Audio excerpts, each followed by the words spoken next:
Los filmes bélicos son mucho más que mero entretenimiento. Moldean la memoria colectiva, avivan el espíritu patriótico y, en ocasiones, aterrorizan a quienes detentan el poder. Durante la Segunda Guerra Mundial y en los años posteriores, muchas producciones cinematográficas fueron silenciadas, prohibidas o brutalmente censuradas por aquellos que temían su influencia. Algunos fueron acusados de sembrar el miedo, otros de revelar demasiada verdad. Esta noche, desenterramos 10 películas clásicas de Zwi Kao que el mundo intentó ocultar. ¿Cuál de ellas te impactará más?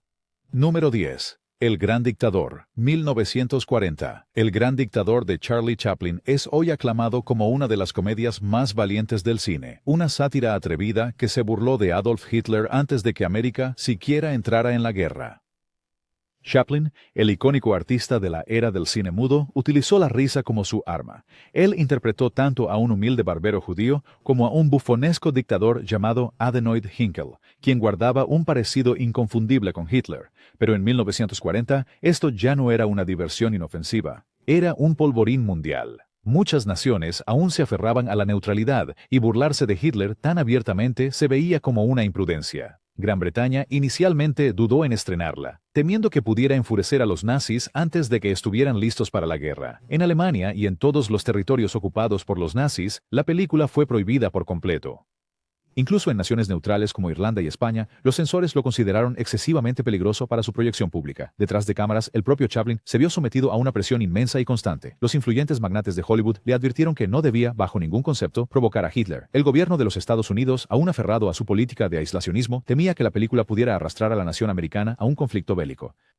Chaplin siguió adelante de todos modos, financiándolo él mismo. Su discurso final, un llamado a la humanidad, la libertad y el coraje, se convertiría en uno de los monólogos más citados de la historia del cine. La ironía. Para cuando el público lo aceptó plenamente, la guerra ya había escalado. Chaplin admitió más tarde que nunca habría hecho la película si hubiera sabido todo el horror del Holocausto. Sin embargo, su existencia sigue siendo un acto cinematográfico de desafío, demostrando que la comedia puede ser más afilada que cualquier espada. Los dictadores que la prohibieron solo confirmaron su poder. Número 9. Roma, Ciudad Abierta, 1945. Cuando Roma, Ciudad Abierta de Roberto Rossellini se estrenó en la Italia devastada por la guerra, el público se quedó sin aliento. Filmada con retazos de película sobrante y actores no profesionales, contaba la cruda historia de Roma bajo la ocupación nazi, donde sacerdotes, rebeldes y familias comunes resistieron la crueldad alemana. Su neorrealismo, crudo, sin pulir, brutalmente humano, conmocionó a un mundo acostumbrado a la brillante propaganda de guerra, pero los gobiernos temieron su honestidad. En Italia, los censores de corte conservador intentaron eliminar escenas que mostraban a sacerdotes católicos siendo torturados por los nazis, por temor a que esto pudiera dañar la imagen de la Iglesia. La jerarquía católica se sentía bastante incómoda con la forma en que se representaba a sus clérigos, quienes aparecían involucrados en actos de resistencia y martirio. En América, varias secuencias, especialmente las que mostraban a mujeres explotadas y humilladas, fueron censuradas por inmorales. Incluso Francia, recién liberada, se preocupó de que la película mostrara a los combatientes de la resistencia demasiado fracturados y caóticos. Detrás de la cámara, Rossellini enfrentó amenazas por atreverse a exponer la colaboración y la brutalidad tan pronto después de la guerra. Los censores alemanes habían destruido historias similares durante la ocupación, e incluso funcionarios de posguerra debatieron si la película corría el riesgo de reabrir heridas recientes, pero las audiencias que lograron verla quedaron electrizadas.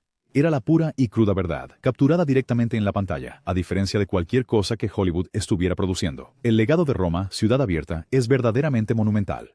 Lanzó el neorrealismo italiano, inspiró a cineastas de todo el mundo y se convirtió en un modelo de resistencia cinematográfica. El hecho de que fuera prohibida y censurada en múltiples naciones demostró cuán poderoso podía ser el cine. Los nazis pudieron haber caído, pero la película reveló cuán profundamente persiste la censura, mucho después de que las dictaduras colapsan. Número 8. Das Boot, de 1981. Para los 80, uno pensaría que el mundo estaba listo para filmes de la Segunda Guerra Mundial más matizados. Pero Das Boot, de Wolfgang Petersen, una épica alemana sobre la vida en un submarino, desató la furia entre naciones.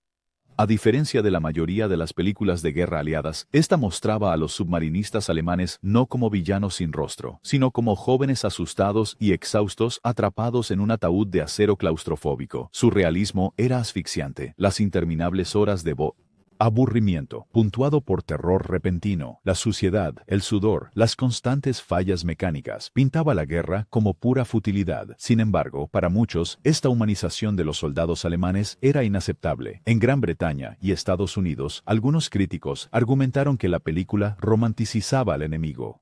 Algunas cadenas europeas incluso se negaron a emitir la versión completa sin cortes de la miniserie, alegando que podría generar simpatía por los nazis.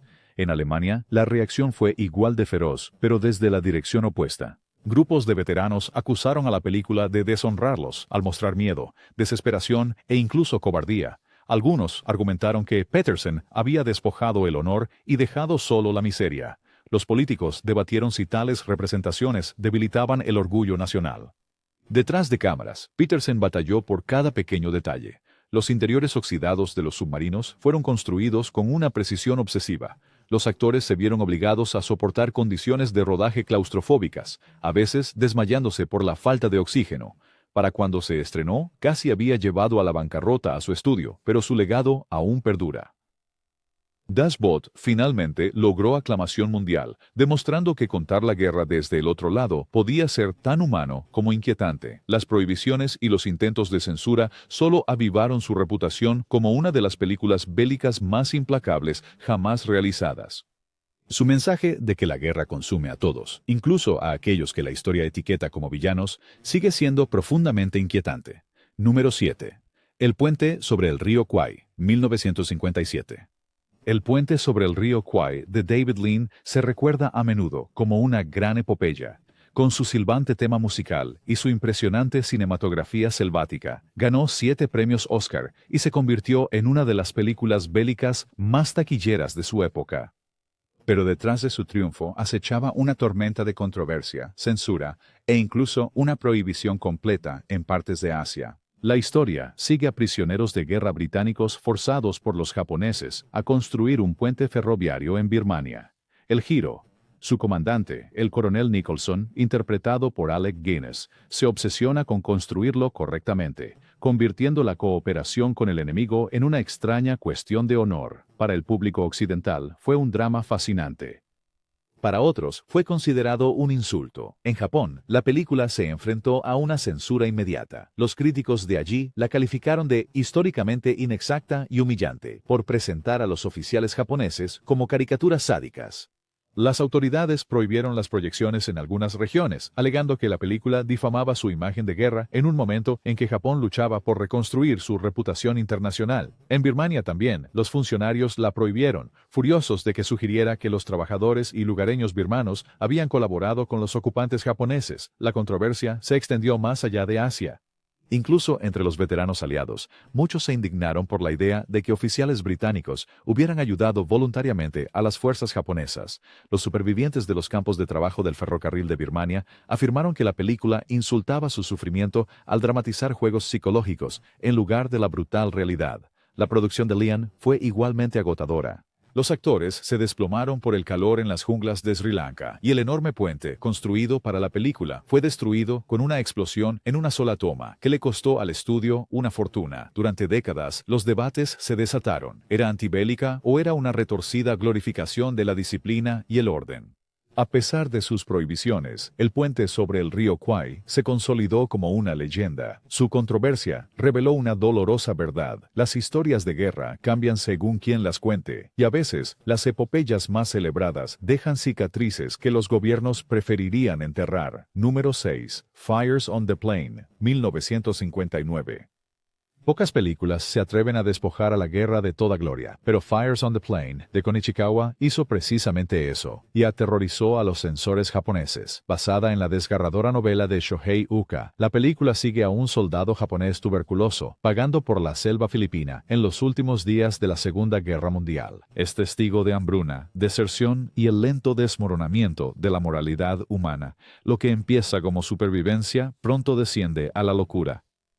Cuando se estrenó, la película Fires on the Plain conmocionó profundamente a Japón. Mientras el cine de posguerra a menudo honraba el sacrificio y el deber, el film de Ichikawa retrató a los soldados japoneses como hombres rotos, desesperados, completamente despojados de dignidad y honor. Escenas de canibalismo, desesperación y vagar sin esperanza fueron consideradas demasiado sombrías para la moral pública. Los censores de hecho, prohibió la película por completo, cortando varias secuencias antes de permitir a regañadientes que una versión muy editada llegara al público. En el extranjero, no le fue mucho mejor. Los distribuidores estadounidenses se opusieron a su implacable retrato del sufrimiento japonés, preocupados de que despertara simpatía por antiguos enemigos. Algunos críticos europeos la consideraron demasiado horrible para el público civil.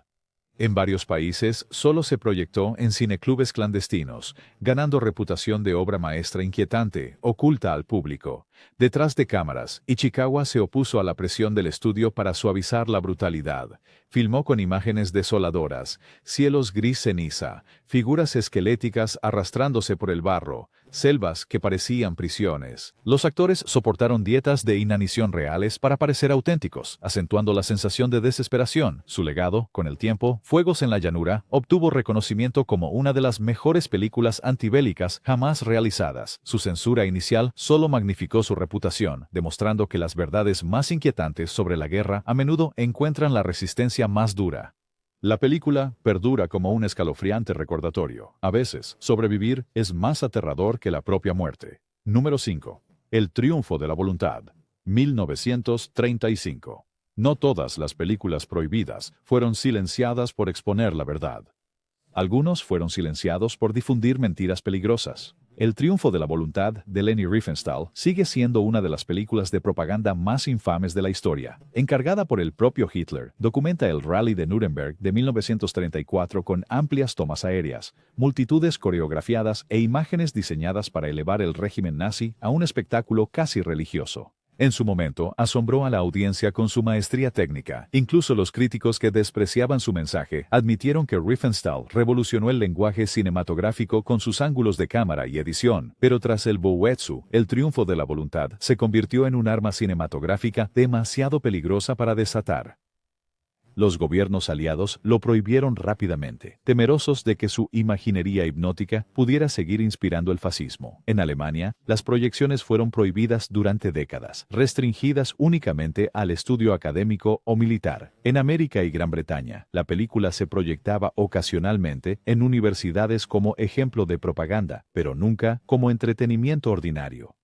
En los países marcados por la ocupación nazi, se trataba casi como contrabando.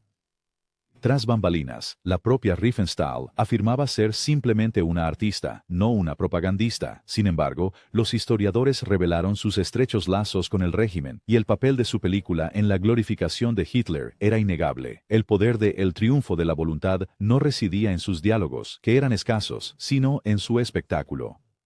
Incontables filas de soldados, masas que se pierden en el horizonte, y un líder retratado como una figura sobrehumana. Su legado es inquietante. Incluso hoy, la película sigue siendo controvertida, a menudo restringida a contextos académicos. Los críticos advierten que aún posee un atractivo peligroso. Su prohibición no buscaba silenciar la verdad, sino más bien contener una mentira tan poderosa que podría seducir a nuevas generaciones. Como bien lo expresó un erudito, es una obra maestra del cine y un crimen contra la historia. Número 4. La batalla de Argel. 1966. Aunque trataba técnicamente sobre la guerra colonial de Francia en Argelia, la batalla de Argel se convirtió en una de las películas más controvertidas y cercanas al estilo Vuetzke que jamás se hayan realizado. ¿Por qué? Porque su estilo, tono y mordiente político resultaban tan crudos que los gobiernos temían que pudiera provocar verdaderas insurrecciones. Dirigida por Gillo Pontecorvo, la película empleó un realismo de corte documental para mostrar la guerra urbana, a los combatientes de la resistencia y las brutales tácticas contra insurgentes. Sus cámaras de mano, actores no profesionales y crudas representaciones de tortura la hicieron parecer más un noticiero que una obra de ficción. Aunque ambientada en la lucha por la independencia argelina de los años 50, sus ecos de resistencia, ocupación y terror le trajeron a Bouet recuerdos que volvieron con furia. El gobierno francés prohibió la película de manera rotunda en el mismo momento de su lanzamiento. Las autoridades alegaron que la película distorsionaba la historia y deshonraba a los soldados de Francia. Pero el verdadero temor era más que evidente. La batalla de Argel podría inspirar una revolución en su propio país. Grupos de veteranos franceses exigieron su supresión, y durante muchos años fue casi imposible verla en todo el territorio francés. En otros sitios, los censores estaban igual de nerviosos. En Gran Bretaña, los estrenos se retrasaron por temor a que el ejército republicano primero, el ejército podría usarlo como herramienta de reclutamiento. En Estados Unidos, el Pentágono estudió discretamente la película, reconociendo sus conocimientos tácticos sobre la guerra de guerrillas. Mientras tanto, regímenes militares sudamericanos la prohibieron por completo, aterrorizados de que pudiera envalentonar a insurgentes de izquierda. Entre bastidores, Pontecorvo enfrentó amenazas y presiones. Su elenco de aficionados, algunos de los cuales eran verdaderos combatientes argelinos por la libertad, fueron acosados por las autoridades. Sin embargo, la autenticidad de sus actuaciones le dio a la película una inmediatez inquietante. Para muchos, desdibujó la delgada línea entre la recreación y la realidad. Su legado es verdaderamente inmenso. Hoy, la batalla de Argel es considerada una obra maestra del cine político, aún proyectada para estudio militar y activista. El mismo hecho de que fuera prohibida en tantos países solo solidificó su reputación, prueba de que el cine puede ser tan poderoso que aterroriza a los gobiernos. Número 3. La tumba de las luciérnagas, de 1988. La animación es a menudo percibida como algo seguro, incluso como algo reconfortante, pero La tumba de las luciérnagas de Isao Takahata, una obra maestra creada por Estudio Ghibli, destrozó completamente esa ilusión. Esta obra maestra animada narra la historia de dos niños japoneses que luchan por sobrevivir tras el bombardeo incendiario estadounidense de Kobe. Su viaje, lleno de hambre, pérdida y momentos fugaces de belleza, sigue siendo una de las declaraciones antibélicas más devastadoras jamás llevadas a la pantalla. Cuando se estrenó en Japón, la respuesta fue controvertida.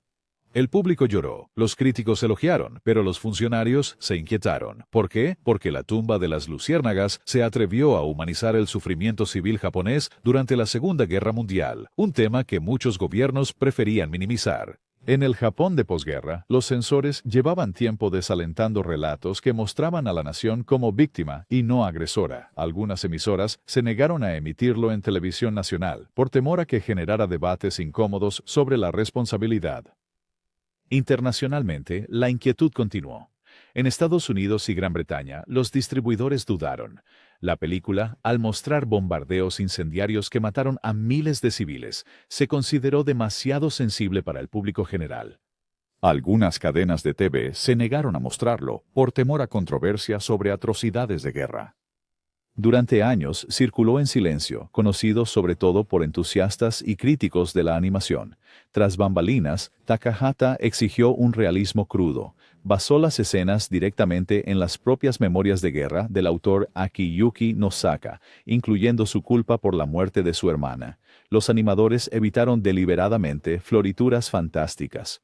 No hay criaturas mágicas, ni escapatoria, solo la cruel e implacable marcha del hambre y la desesperación. Su legado es innegable. Hoy, La tumba de las luciérnagas es ampliamente reconocida como una de las más grandes películas antibélicas jamás realizadas, animadas o no.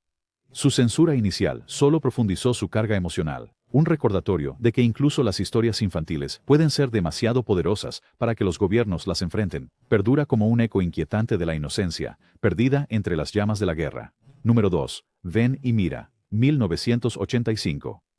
Si existe una película que verdaderamente capture la pesadilla de la Segunda Guerra Mundial, esa es Ven y mira, de Elem Klimov. Esta gran obra maestra soviética sigue a un joven bielorruso que se une a la resistencia contra los invasores nazis, solo para descender a una pesadilla alucinatoria de masacres, destrucción y trauma.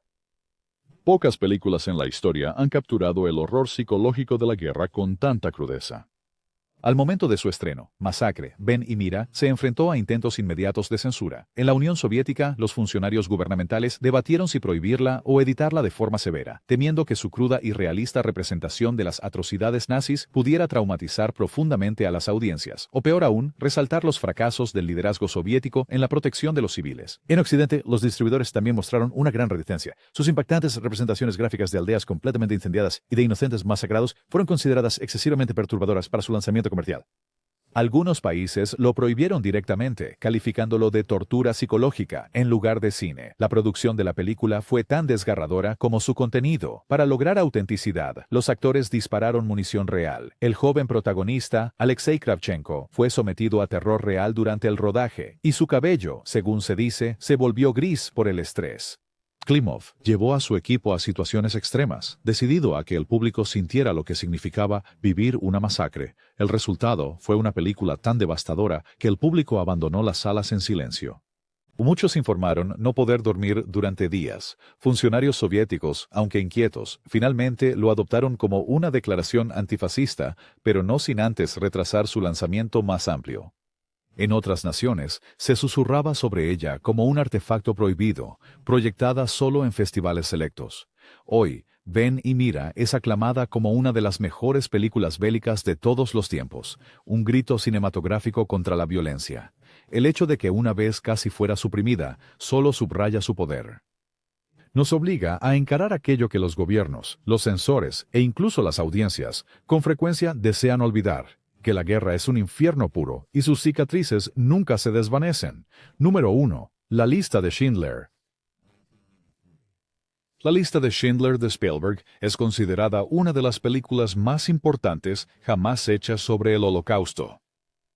Rodada en un blanco y negro crudo y muy contrastado, narra la conmovedora historia de Oskar Schindler, un industrial alemán que consiguió salvar más de 1000 vidas judías al emplearlas en sus propias fábricas. Hoy en día es venerada como una verdadera obra maestra del cine y también como un importante monumento histórico. Sin embargo, cuando fue estrenada, no todos los países la recibieron con el mismo agrado. De hecho, la lista de Schindler fue prohibida, censurada o retrasada en múltiples regiones. En algunas naciones de Oriente Medio, incluyendo Jordania, Egipto y Líbano, la película fue prohibida, no por su violencia o desesperación, sino porque retrataba a los judíos como víctimas simpáticas. Las autoridades de estas regiones temían que generara empatía en contra de su postura política sobre Israel. En Indonesia y Malasia, los censores inicialmente lo cortaron o restringieron por razones similares. Incluso en países donde fue estrenado, había nerviosismo. Algunos gobiernos temían que las representaciones gráficas de ejecuciones masivas y los horrores de los campos de concentración fueran demasiado brutales para el público en general. Las cadenas de televisión dudaron en emitirlo sin cortes, por temor a traumatizar a los espectadores. En Alemania, las proyecciones se hicieron obligatorias en las escuelas, pero no sin un acalorado debate. Los críticos argumentaron que podría reabrir heridas demasiado recientes para el público joven. Detrás de la cámara, el propio Spielberg cargó con el peso de la historia. Describió el rodaje como el más agotador emocionalmente de su carrera, a menudo derrumbándose entre tomas. El elenco y el equipo visitaron sitios reales del Holocausto, filmando en lugares aún perseguidos por la historia. La intensidad de la película fue tal que Spielberg, al parecer, llamaba a Robin Williams cada noche para un desahogo cómico, y así no sucumbir a la pesadez. A pesar de las prohibiciones y la censura, la lista de Schindler se erigió como un hito. No solo ganó 7 premios de la Academia, sino que también se convirtió en material de estudio obligatorio en aulas de todo el mundo. Su supresión en algunas regiones reveló una verdad escalofriante. Incluso en los años 90, todavía había quienes temían enfrentarse al Holocausto. El hecho de que fuera prohibida en ciertos países solo subraya por qué tenía que ser realizada. Porque la memoria, sin importar cuán dolorosa pueda resultar, jamás debe ser borrada o suprimida. Desde Chaplin, quien con su arte se burló de los dictadores, hasta Spielberg, que obligó al mundo entero a recordar, estas 10 películas demostraron de manera contundente que el cine no es solamente arte. Es un arma de verdad, de miedo y a veces de desafío. ¿Qué opinan? ¿Deberían los gobiernos tener derecho a silenciar un film? Dejen sus comentarios y no olviden dar me gusta, suscribirse y compartir para más historias ocultas del cine.